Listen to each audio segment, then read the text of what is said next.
আসসালামু আলাইকুম everyone. Welcome to my new blog. আমি আজকে যাচ্ছি আইপিএস কেনার জন্য। আইপিএস বলতে আমরা মূলত কি বুঝি? একটা ইনভার্টার আর একটা ব্যাটারি। বাট আমি ব্যাটারি কিনতে যাব না, কারণ ব্যাটারি আমাদের অলরেডি আছে।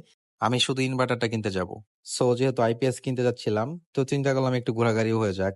তখন আমি আমার এক ফ্রেন্ডকে কল করি। কল করে বলি যে, "ঘুরতে যাবি?" তখন সেও বলে যে, "হ্যাঁ, আমি ফ্রি আছি, চল যাই।" তো অনেকক্ষণ চিন্তা ভাবনা করলাম। চিন্তা ভাবনা করে সিদ্ধান্ত নিলাম আমরা দুজনই ময়মনসিংহ এর দিকে যাব। কারণ ওইখানে গেলে আইপিএসও পাবো, প্লাস হচ্ছে ঘোরাও হবে। তো ২ টা একসাথে হয়ে যাবে। তো আমরা ময়মনসিংহের উদ্দেশ্যে রওনা করি। ও হ্যাঁ, বলতেই ভুলে গেছিলাম। আমার বাইকটা আমি রেখে আসছি। ফ্রেন্ডের বাইক দিয়ে যাইতেছি। কারণ একটা বাইক নিলে হইছে। তো কমফোর্টেবল এর জন্য হচ্ছে এই বাইকটা বেটার। কমফোর্টেবল বলতে হচ্ছে আমি যখন আইপিএসটা কিনবো, কিনার পর যখন হচ্ছে ব্যাক করব বাসার দিকে, তো তখন হচ্ছে আইপিএসটা নিয়ে পিছনে বসতে হবে। তো বসার জন্য এই বাইকটা বেস্ট। বিশেষ করে ভারী কোনো জিনিস নিয়ে যদি আপনি বসেন, তাইলে এরকম বাইকই হচ্ছে বেস্ট। অন্যান্য দিনের মতো ঐদিন রাস্তার মধ্যে খুব বেশি চাপ ছিল না। রাস্তা একদম ফাঁকাই ছিল। যদিও আমাদের বালুকা থেকে ময়মনসিংহ পর্যন্ত খুব বেশি একটা জ্যাম থাকে না। যেহেতু আইপিএস কেনার পরে এটা নিয়ে ঘোরা খুব কষ্ট। যার কারণে চিন্তা ভাবনা করি যে আমরা ঘোরাফেরা করার পরে আইপিএস নিয়ে একবার বাড়িতে চলে আসবো। আমরা বাইকে রানিং এ যখন ছিলাম তখন এমনিতেও হচ্ছে চারপাশটাও খুব ভালো লাগতেছিল পরিবেশটা। কারণ ওয়েদারটা খুব সুন্দর ছিল। তো আমাদের একটা ব্যাড হ্যাবিট আছে। এটা আপনারা ব্যাডও ধরতে পারেন, আবার গুডও ধরতে পারেন। তা হচ্ছে কোনো জায়গায় যদি আমাদের ভাল লাগে যে এই জায়গায় আমরা দাঁড়াবো, দাঁড়ায় ছবি-টবি তুলবো, তো এখানে আমরা দাঁড়ায় যাই। ২-৩ মিনিট হইলেও দাঁড়াই। দাঁড়ায় ছবি-টবি তোলার পরে আবার হচ্ছে আমরা রওনা করি। তো এরকম জায়গা আমরা নোটিস করি ত্রিশালের পরে কৃষ্ণচূড়া গাছ। তো এখানে আমরা দাঁড়াইছিলাম। দাঁড়ায় ছবি-টবি তোলার পরে আবার হচ্ছে ময়মনসিংহের উদ্দেশ্যে রওনা করি। আমরা ইচ্ছা করে অনেকক্ষণ দাঁড়ায় থাকতে পারি নাই। কারণ এত রোদ, ওইখানে দাঁড়ানো পসিবল ছিল না। তাও ২-১ টা ছবি তোলার পরে আমরা হচ্ছে ওইখান থেকে রওনা করি। আমরা যখন আবার রওনা করি, তখন আমাদের সামনে আবার একটা এয়ারপ্লেন দেখি। তো ওই লোকের এয়ারপ্লেনের নাম ছিল পালসার। তো উনি পালসার দিয়া ধুমায়া টানতাছিল। উনার স্পিড ছিল ১০০, ১১০ এর থেকেও বেশি। তো উনি মনে হয় আমাদের দেখাইতেছিল যে উনার বাইকে অনেক স্পিড। আমাদের ফ্রেন্ড সার্কেলের মধ্যে আবার এই বাজে হ্যাবিটটা নাই। কারোর সাথে আমরা স্পিডিং ও করি না বা হচ্ছে রেসিং ও করতে যাই না। যখন পালসার বাইকটা আমাদের কাছ থেকে কোনো রেসপন্স পায় নাই, সে ওর রাস্তায় চলে যায়, আমরা আমাদের রাস্তায় চলে যাই। মানে সে তার মতোই চালাইতেছিল আর আমরা আমাদের মতোই চালাইতেছিলাম আরকি।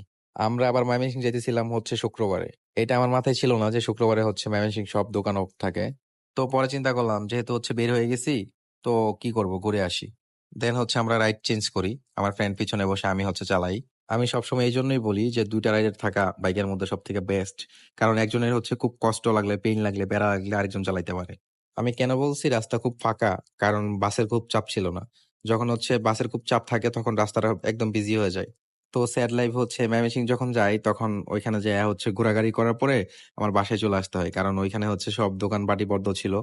তো চিন্তা ভাবনা করলাম পরদিন হচ্ছে আমি আইপিএসটা নিবো। তো পরদিন হচ্ছে আমি মাস্টারবাড়ির পরে যে জয়না বাজার আছে ওইখানে চলে যাই। ওইখানে একটা দোকান আছে ভাই ভাই আইপিএস এন্ড ব্যাটারি। এইখানে আমি আসি আইপিএস কেনার জন্য। তো ১ম থেকে আমার একটা মডেল সিলেক্ট করা ছিল। তো উনাদের বললে উনারা নিয়ে আসে সেটা।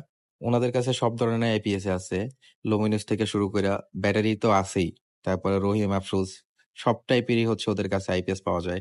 উনাদের কাছে মডেল বলার পরে উনারা হচ্ছে ওইটা বের করে দেয় আমাদের। তো উনার দোকানে যে কর্মচারী আছে উনি রেডি করে দিতেছিল আইপিএসটা। আমি ভিডিওর ১ম দিকেই বলছি আমি জাস্ট হচ্ছে ইনভার্টার কিনতে গেছিলাম। ব্যাটারি আমার লাগবে না। কারণ ব্যাটারি আমাদের অলরেডি আছে। তাও ১ টা না ২ টা আছে। আপনাদের যাদের আইপিএস লাগবে তারা এখানে যোগাযোগ করলে হচ্ছে ওনারা আইপিএস বিল করে দিতে পারবে। আপনার রিকোয়ারমেন্ট অনুযায়ী বিল করে দিতে পারবে যে আপনার কি লাগবে না লাগবে বা কয়টা ফ্যান বা কয়টা লাইট আপনি জ্বালাবেন। তো সেই অনুযায়ী ওনারা আইপিএস দিতে পারবে, সমস্যা নাই। প্লাস ব্যাটারিও যদি আপনার খুব বেশি লাগে, সাপোজ এক ব্যাটারি দিয়ে অনেকের হয় না, ব্যাটারি ২ টা লাগে। ভালো একটা ব্যাকআপের জন্য। লাইক ৭ ঘন্টা ৮ ঘন্টা। তো উনারা ওটা দিতে পারবে, সমস্যা নাই। উনাদের কাছে ৮০ ওয়াট, ১০০ ওয়াট, ১২০ ওয়াট সবগুলা টাইপের ব্যাটারি আছে। এসি, ডিসি সবই দিতে পারবে উনারা, সমস্যা নাই। অ্যান্ড উনার বিহেভিয়ারটা আমার কাছে খুব বেশি ভাল লাগছে। যাওয়ার পরে হচ্ছে আপ্যায়ন করছে চা দিয়া। তো চা খাওয়ার পরে কতক্ষণ বসার পরে উনি হচ্ছে সবকিছু ঠিকঠাক করে দেওয়ার পরে বলতেছে, "ঠিক আছে ভাইয়া, আপনি হচ্ছে যদি কোনো সমস্যা হয় বাই এনি চান্স তো আপনি নিয়ে আইসেন। আমি সেটা চেঞ্জ করে দিতে পারবো। দরকার হলে হচ্ছে আপনি আমার নাম্বার, কার্ড সবগুলোই রাইখা দেন। কোনো সমস্যা নাই।" তো হচ্ছে আমি লুমিনাসের একটা মডেল আগে থেকে সিলেক্ট করে রাখি। লুমিনাস ১১৫০, এটার প্রাইস হচ্ছে ৳১৩,০০০। তো ১৩,৫০০ অনেক জায়গায় রাখে। এটা হচ্ছে ১১৫০ আর এটা আছে ১১৫০। তো ২ টার মধ্যে তফাৎ আছে। খুব বেশি একটা না, জাস্ট মডেলের তফাৎটা। উনি হচ্ছে গিফট হিসেবে আমার একটা চাবির রিং দেয়। যেহেতু হচ্ছে আমি বাইক নিয়ে গেছিলাম। তো উনি বলতেছে যে, "আপনি যেহেতু বাইক চালান, তো আপনার চাবির রিংটা দরকার। আপনি চাবির রিংটা রাখেন।" দেন হচ্ছে উনার যে কর্মচারী উনি হচ্ছে আইপিএসটা চেক করে সবকিছু ঠিকঠাক আছে কিনা। তো সবকিছু ঠিকঠাক থাকার পরে উনি হচ্ছে ওটা প্যাকেজিং করে। দেন আমরা হচ্ছে বাড়িতে আসার উদ্দেশ্যে রওনা করি। থ্যাংক ইউ সো মাচ এত কষ্ট করে আপনারা ভিডিওটা দেখলেন সেটার জন্য। সবাই ভালো থাকবেন, সাবধানে থাকবেন। আল্লাহ হাফেজ।